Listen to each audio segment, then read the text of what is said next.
भदोही की शांत गलियों में जब बसंत की पहली बयार चलती थी तो हर सांस में प्रेम की फुहार महसूस होती थी। इसी शहर में रहता था अंबुज, एक साधारण सा पर बेहद भावुक लड़का। उसके लिए प्यार किताबों की पंक्तियों से निकली कल्पना नहीं, बल्कि आत्मा की पुकार थी। किताबें, कविताएं और एकांत यही उसका संसार था।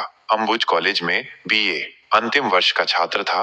पढ़ाई में अव्वल होने के साथ साथ उसका दिल लोगों के दर्द को चुपचाप महसूस कर लेता था। उसका जीवन सीधा साधा था, जिसे कभी अंदाजा न था कि एक दिन कोई उसकी इस सीधी राह को मोड़ देगा।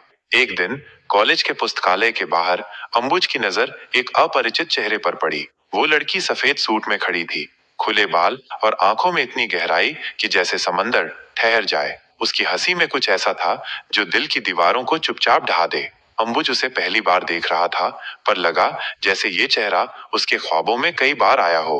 वो लड़की थी सिया। उसने हाल ही में कॉलेज में बीए द्वितीय वर्ष में दाखिला लिया था और शहर में नए घर में शिफ्ट हुई थी। शांत स्वभाव की, पर आंखों में जिज्ञासा से भरी। अंबुज ने बस एक पल देखा और फिर नजरें हटा ली, लेकिन उसका दिल वहीं ठहर गया था। कुछ दिनों बाद अंबुज पुस्तकालय में प्रेमचंद की कहानियों में खोया हुआ था। तभी सामने वाली कुर्सी पर कोई बैठा। उसने नजर उठाई, वह सिया थी। क्या आप ये किताब पढ़ चुके हैं? सिया ने हल्की मुस्कान के साथ पूछा। अंबुज थोड़ा चौंका, फिर मुस्कुराया।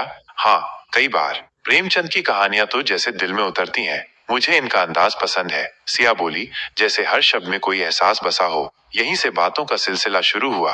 दो अनजान दिलों ने शब्दों के पुल बनाए और धीरे धीरे उनके बीच की दूरी कम होती गई। अब हर दिन एक दूसरे को देखना, बातें करना, क्लास के बाद साथ लाइब्रेरी जाना, कॉफी शेयर करना, ये सब उनका रूटीन बन गया था। अंबुज सिया से हर उस चीज के बारे में बात करता जो उसके दिल में चलती थी, किताबों से लेकर उसके सपनों तक। और सिया भी अपनी बातें खुलकर कहने लगी थी। उसकी आंखों की चमक अब कुछ और कहने लगी थी, लेकिन फिर भी प्यार शब्द अब तक दोनों की जुबां पर नहीं आया था। एक शाम कॉलेज कैंपस की सबसे शांत बेंच पर दोनों बैठे थे। आसमान में सूरज धीरे धीरे ढल रहा था और हवा में ठंडक घुल रही थी। अंबुज, क्या कभी तुम्हें किसी से प्यार हुआ है? सिया ने अचानक पूछा। अंबुज कुछ पल चुप रहा, फिर बोला, शायद, लेकिन कभी कह नहीं पाया। क्यों? शायद डर था कि अगर कह दिया और वो रिश्ता टूट गया तो जो आज है वो भी न रहे। सिया उसकी आंखों में गहराई से देख रही थी, जैसे वो समझ रही थी कि ये बात सिर्फ किसी पुरानी याद की नहीं, बल्कि उसके खुद के लिए कही जा रही थी। उस दिन के बाद दोनों कुछ और करीब आ गए, लेकिन अंबुज अब और ज्यादा सोचने लगा था। वो जानता था कि वो सिया से प्यार करने लगा है, लेकिन क्या सिया भी वही महसूस करती थी? ये सवाल उसे अंदर ही अंदर तोड़ने लगा। सिया की आंखों में भी कभी कभी वही सवाल झलकता था, लेकिन उसने भी कभी कुछ नहीं कहा। प्यार अब उनके बीच था, लेकिन बिना इजहार के। अनकही उदासी और दूरियां। एक दिन कॉलेज में चर्चा थी कि कुछ छात्रों का ट्रांसफर दूसरे शहर की यूनिवर्सिटी में हो सकता है। अंबुज को इससे कोई फर्क नहीं पड़ा, जब तक कि उसे ये पता नहीं चला कि सिया का नाम उन छात्रों में है जिन्हें अगले सेमेस्टर के लिए इलाहाबाद यूनिवर्सिटी भेजा जा रहा है। वो सुन्न हो गया। उसने सिया से बात की। तुम जा रही हो? सिया ने धीमी आवाज में कहा। शायद। पापा का ट्रांसफर भी वहीं हो गया है। शायद ये संयोग ही है। संयोग या कोई इम्तिहान। अंबुज कुछ नहीं बोल पाया। उसे लगा जो रिश्ता अभी खिला भी नहीं था, वो मुरझाने वाला है। ये सिर्फ शुरुआत थी, एक ऐसी प्रेम कहानी की जो अधूरी रह जाने के लिए लिखी गई थी। अंबुज और सिया के दिलों में जो फासले थे, वो अब दूरियों में बदलने वाले थे। इलाहाबाद यूनिवर्सिटी में सिया के ट्रांसफर की खबर ने अंबुज के अंदर एक तूफान खड़ा कर दिया था। बाहर से भले ही वो शांत था, लेकिन भीतर उसका दिल चीख रहा था। ये वो वक्त था जब उसे सिया से सब कुछ कह देना चाहिए था, मगर उसके लबों पर एक अजीब सी चुप्पी छा गई थी। हर बार वो सोचता, आज कह दूंगा सिया से, बता दूंगा कि मैं उससे कितना प्यार करता हूँ। लेकिन जब वो सिया के सामने होता, तो उसकी आंखों की मासूम मुस्कान सब कुछ भुला देती। मौसम बदलने लगा था, जैसे कुछ कह रहा हो। कॉलेज की गलियों में अब वो रंग नहीं थे जो पहले थे। अंबुज और सिया अब भी साथ होते थे, बातें करते थे, लेकिन उनके बीच एक अनकही उदासी बस चुकी थी। जैसे दोनों जान गए थे कि ये साथ ज्यादा दिनों का नहीं। एक शाम जब दोनों कैंपस के पुराने पेड़ के नीचे बैठे थे, सिया ने धीरे से पूछा, अंबुज, अगर मैं चली गई तो तुम भूल जाओगे ना मुझे? अंबुज ने मुस्कुराने की कोशिश की, लेकिन उसकी आंखें झूठ बोल रही थीं। शायद, अगर तुम चाहो तो नहीं। मैं नहीं चाहती कि तुम भूलो। सिया की आवाज कांप रही थी। तो फिर मत जाओ। ये शब्द अंबुज के गले तक आए, मगर वो कह न सका। उसने बस चुपचाप सिया की आंखों को देखा, जैसे उसमें खो जाना चाहता हो। एक अनकही विदाई। अब कॉलेज में गिने चुने दिन बचे थे। सिया अपने ट्रांसफर की तैयारियों में लग गई थी, फॉर्म भरने, डॉक्यूमेंट सबमिट करने और सबसे बढ़कर विदाई की तैयारी। अंबुज बस खामोशी से इन सबका हिस्सा बन गया। वो उसके साथ हर जगह जाता था, मदद करता था, लेकिन उसके चेहरे पर अब वो पुरानी चमक नहीं थी। वो मुस्कुराता था, लेकिन उसकी मुस्कान के पीछे एक गहरा खालीपन था। एक दिन सिया ने कहा, अंबुज, तुम्हें पता है, कभी कभी लगता है कि तुम कुछ छुपा रहे हो मुझसे। अंबुज ने झेंपते हुए कहा, क्या? बस वही जो तुम्हारी आंखें बोलती हैं, लेकिन लब चुप रहते हैं। अंबुज अब भी मुस्कुरा रहा था, लेकिन उसका दिल अब रो रहा था। उसने कहा, अगर कुछ कहूं और वो हमारे बीच की दोस्ती को तोड़ दे तो? सिया थोड़ी देर चुप रही, फिर बोली, कभी कभी अधूरी बातों में भी पूरी दुनिया छुपी होती है अंबुज। यह सुनकर अंबुज की आंखें भर आईं, लेकिन उसने फिर भी कुछ नहीं कहा। सिया के जाने की तारीख तय हो चुकी थी, 10 मार्च। उस दिन कॉलेज में सिया के लिए एक छोटी सी फेयरवेल पार्टी रखी गई। सबने सिया को शुभकामनाएं दी, गिफ्ट्स दिए, फोटो खिंचवाई, लेकिन अंबुज वे बस दूर खड़ा सब देखता रहा। सिया सबके पास गई, लेकिन जब अंबुज की बारी आई तो उसके कदम ठिठक गए। कुछ दोगे मुझे याद के तौर पर? सिया ने पूछा। अंबुज ने जेब से एक पुरानी लेकिन बहुत साफ सुथरी डायरी निकाली। उसने कहा, ये मेरी कविताओं की डायरी है। इसमें कई वो लफ्ज हैं जो मैंने कभी कहे नहीं। सिया ने डायरी ली और अंबुज की आंखों में झांकते हुए कहा, शायद इन पन्नों में मुझे तुम्हारा वो रूप मिलेगा जो लबों ने कभी नहीं दिखाया। एक नया अध्याय। अंबुज सिया को स्टेशन छोड़ने गया। भारी बैग्स, फॉर्मल ड्रेसेस और एक मुस्कुराता चेहरा, लेकिन आंखों में नमी। बस आने में अब बस 10 मिनट थे। सिया ने कहा, अंबुज, अगर इस जन्म में हम अधूरे रह गए तो क्या अगले जन्म में पूरी कहानी लिखोगे हमारे लिए? अंबुज कुछ नहीं बोला, बस उसका हाथ थाम लिया। थोड़ी देर बाद बस आई और सिया उसमें बैठ गई। आखिरी बार दोनों ने एक दूसरे को देखा। सिया की आंखों में आंसू थे, अंबुज की आंखें भीगी थीं, लेकिन उसके होठों पर एक वादा था, मैं हमेशा तुम्हें अपने लफ्जों में जिंदा रखूंगा। अब अंबुज की दुनिया से सिया चली गई थी, लेकिन उसकी यादें रह गई थीं, उन गलियों में, उन किताबों में और सबसे ज्यादा उस अधूरी डायरी में। क्या अंबुज कभी अपने मन की बात सिया तक पहुंचा पाएगा? क्या उनकी कहानी फिर से किसी मोड़ पर मिल पाएगी? सिया के जाने के बाद अंबुज की जिंदगी में सब कुछ पहले जैसा होते हुए भी वैसा नहीं था। कॉलेज, क्लास, दोस्त सब वही थे, पर वो धड़कन गुम हो गई थी जो उसकी हर सुबह को एक मायने देती थी। हर सुबह एक खालीपन में डूब जाती। अंबुज अब पहले की तरह हंसता नहीं था। वो अकेले में घंटों सिया की डायरी के पन्ने पलटता रहता, जिसमें अब उसके ही अधूरे, अनकहे, दर्द से भरे लफ्ज थे। उसने लिखना भी छोड़ दिया था। कभी जो कलम उसकी सबसे बड़ी ताकत थी, अब वही बोझ बन गई थी। सिया की यादें हर कोने में थी। कॉलेज का वो बरगद का पेड़ जहां वे दोनों बैठा करते थे, अब अंबुज वहां अकेले आता था। कभी उसकी छांव में घंटों बैठा रहता, कभी उसकी छाल पर कुछ लफ्ज उकेरता, सिया अंबुज मिलन या बिछड़न। एक दिन अंबुज को एक पुरानी, हल्के गुलाबी रंग की चिट्ठी मिली। सिया की चिट्ठी, जिस पर लिखा था, प्रिय अंबुज, मुझे इलाहाबाद आए 2 हफ्ते हो चुके हैं, लेकिन जैसे ही आंखें बंद करती हूँ, सिर्फ एक चेहरा दिखाई देता है तुम्हारा। तुमसे बिछड़ना आसान नहीं था। तुम्हारी डायरी पढ़ते पढ़ते मेरी रातें भीग जाती हैं। तुम्हारी हर कविता जैसे मेरी रूह को छू जाती है। क्यों नहीं कहा तुमने कुछ उस दिन? क्या डरते थे या सोचते थे कि मैं समझ जाऊंगी? मैं समझी थी अंबुज, लेकिन सुनना चाहती थी, महसूस करना चाहती थी वो शब्द जो आंखें तो कह रही थीं, पर लब चुप थे। अब भी देर नहीं हुई। अगर तुम्हारा मन कहे तो मुझे लिखना। तुम्हारे शब्द ही वो पुल हैं जो इस दूरी को जोड़ सकते हैं। सिया। इस चिट्ठी ने जैसे अंबुज की रगों में फिर से लहू भर दिया। वो दौड़ा अपने कमरे की तरफ और एक नई डायरी निकाली। उसका कवर सादा था, लेकिन भीतर अंबुज की आत्मा उतर आई थी। उसने लिखा, सिया, जिस दिन तुम गई, मेरे भीतर कुछ टूट गया, लेकिन आज तुम्हारी चिट्ठी ने मुझे फिर से जिंदा कर दिया। मैंने तुम्हें बहुत चाहा सिया। उस पहले दिन से जब तुमने मेरी नोटबुक उठाकर मुस्कुराते हुए कहा था, अरे वाह, शायर हो क्या? काश मैं उस दिन ही कह देता, हाँ, और मेरी हर शायरी का माने अब तुम हो। तुम्हारा जाना जैसे मेरे अंदर एक सन्नाटा छोड़ गया। पर अब अगर तुम्हारी यादें लौट आई हैं, तो क्या मैं भी लौट सकता हूँ तुम्हारे पास? मैं इंतजार करूंगा हर जवाब का, हर संकेत का। अंबुज। अंबुज ने ये चिट्ठी भेज दी। हर दिन वो पोस्टमैन का इंतजार करता, सिया की तरफ से कुछ भी, एक शब्द, एक उत्तर। लेकिन 1 हफ्ता, 2 हफ्ते, एक महीना, कोई जवाब नहीं। एक दिन कॉलेज के रास्ते में अंबुज को एक खबर मिली। सिया का एक्सीडेंट हो गया था। इलाहाबाद यूनिवर्सिटी के सामने की सड़क पर एक स्कूटी स्लिप कर गई थी। लड़की की हालत गंभीर थी। नाम था सिया शर्मा। ये सुनते ही अंबुज का पूरा शरीर सुन्न पड़ गया, जैसे किसी ने उसकी सांसें छीन ली हों। अंबुज उसी शाम इलाहाबाद पहुंचा।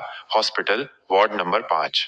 बिस्तर पर लेटी सिया की हालत देखकर उसकी आंखें नम हो गईं। सिर पर पट्टी थी, चेहरा फीका, लेकिन आंखें खुली थीं। सिया ने अंबुज को देखा और मुस्कुराई। तुम सच में आए? उसकी आवाज बहुत धीमी थी।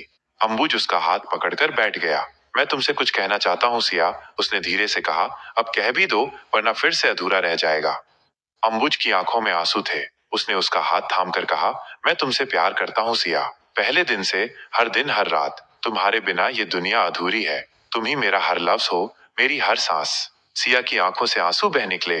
काश ये शब्द पहले सुन लिए होते। उसने बमुश्किल कहा, तुम ठीक हो जाओगी, सब फिर से शुरू करेंगे। अंबुज ने कहा, लेकिन सिया ने सिर हिलाया। डॉक्टर ने कहा, बस कुछ ही दिन है। मेरे शरीर ने जवाब दे दिया है। ये सुनकर अंबुज की रूह कांप गई। अंबुज ने हॉस्पिटल के बिस्तर पर बैठकर लिखा, ये आखिरी पन्ना नहीं है हमारी कहानी का सिया। अगर तुम न भी रही तो भी मैं जिंदा रखूंगा तुम्हें, हर कविता में, हर लफ्ज में, हर सांस में। सिया ने अंबुज के हाथों में अपनी डायरी रखी और कहा, अब ये तुम्हारी है, इसे पूरा करना। सिया की हालत दिन ब दिन बिगड़ती जा रही थी। डॉक्टरों ने कह दिया था, वो कुछ दिन, शायद कुछ ही पल हैं, पर इन कुछ पलों में अंबुज ने एक पूरी उम्र जी ली। वो उसकी हर धड़कन को अपनी सांसों में समेट लेना चाहता था। 24 जून की रात अंबुज ने सिया का हाथ थाम रखा था। उसकी धड़कनें धीमी हो रही थीं, सांसें टूट रही थीं और आंखें धीरे धीरे बंद। एक आखिरी बात पूछनी है, सिया ने थक चुकी आवाज में कहा। पूछो, अंबुज कांपते होठों से बोला। अगर मैं चली जाऊं तो क्या मुझे भुला दोगे? अंबुज की आंखें भर आईं। भूलने के लिए तो कोई याद होती है सिया, तुम तो मेरी आत्मा बन चुकी हो। और उसी पल सिया की सांसें थम गईं। अंबुज ने देखा, उसकी आंखें बंद थीं, होठों पर हल्की सी मुस्कान थी, जैसे वो उसकी बातों में अमर हो गई हो। अंबुज के लिए समय थम गया था। उसने सिया के सिरहाने बैठकर पूरी रात सिर्फ लिखा, मैंने तुम्हें सिर्फ चाहा नहीं, जिया है। हर सुबह तेरी यादों से शुरू होती है, हर रात तुझसे मिलकर खत्म। तू नहीं रही, पर मैं अब भी वही हूँ, तेरे पहले हाय पर अटका हुआ, तेरे आखिरी अलविदा में उलझा हुआ। सिया का अंतिम संस्कार कर दिया गया। अंबुज ने उस डायरी के हर पन्ने को संभाल कर रखा, जिसे सिया ने उसे सौंपी थी। उसने उसमें हर दिन एक कविता लिखी। हर कविता में सिया की एक मुस्कान, एक बात, एक स्पर्श। अमर प्रेम का सफर। दिन बीते, महीने गुजरे। अंबुज अब शहरों में घूमता था, कवि सम्मेलनों में जाता, लोगों के सामने अपने शब्दों के जख्म खोलता। हर कविता एक ही कहानी कहती। एक लड़की जो आई थी उसकी जिंदगी में और फिर अधूरी रह गई। लोग उसकी कविताओं में दर्द महसूस करते, रोते, तालियां बजाते, लेकिन किसी को नहीं पता था कि हर लफ्ज के पीछे एक मरा हुआ हिस्सा है। एक दिन एक लड़की आई, मीरा। वो दिल्ली के एक आयोजन में अंबुज से मिली थी। आपकी कविताएं सिर्फ शब्द नहीं लगती, जैसे जिए हुए दर्द हों, मीरा ने कहा। अंबुज मुस्कुराया, क्योंकि वो जिए हुए है मीरा। मीरा अंबुज की शख्सियत से प्रभावित हो गई। उसने साथ काम करने की पेशकश की, एक किताब प्रकाशित करने की। अंबुज ने हामी भर दी। किताब का नाम रखा गया, तेरी अधूरी बातों से बना मैं। इस किताब में अंबुज की वो सभी कविताएं थीं जो उसने सिया के लिए लिखी थीं। साथ में थी सिया की अंतिम चिट्ठी की फोटोकॉपी। किताब रिलीज हुई और देश भर में धूम मचा गई। लोगों ने उस अधूरी मोहब्बत को महसूस किया। कई पाठकों ने लिखा, काश सिया जिंदा होती तो ये प्रेम अधूरा न होता। लेकिन अंबुज जानता था, सिया चली गई, इसलिए ही तो ये प्रेम अमर हो गया। कुछ सालों बाद अंबुज अब एक मशहूर लेखक था, पर उसने कभी शादी नहीं की। मीरा ने एक बार पूछा था, क्या कभी लगा नहीं कि किसी और से फिर प्यार हो सकता है? अंबुज ने जवाब दिया था, जो एक बार आत्मा में उतर जाए, उसके बाद बाकी सब सिर्फ लोग होते हैं। हर साल 24 जून को अंबुज सिया की आखिरी कविता पढ़ता, जिसमें उसने लिखा था, अगर मैं न रहूं तो मेरे नाम को मत छोड़ना, क्योंकि प्यार सिर्फ शरीर से नहीं होता, आत्मा से होता है। और अंबुज ने सिया के नाम को कभी नहीं छोड़ा। उसकी हर किताब, हर मंच, हर कविता सिया के नाम पर थी। अंत में कहानी वहीं पूरी होती है जहां अधूरापन सबसे गहरा हो जाता है।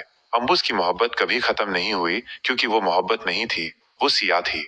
अंतिम विदाई और अमरता। वर्षों बीत चुके थे। अंबुज अब बूढ़ा हो चला था। बाल सफेद, आंखों के नीचे झुर्रियां, लेकिन उसकी लेखनी में आज भी वही तीव्रता थी, वही दर्द, वही सिया। दिल्ली के एक शांत पहाड़ी क्षेत्र में उसने एक छोटा सा घर बना लिया था, जिसमें सिर्फ दो चीजें थीं।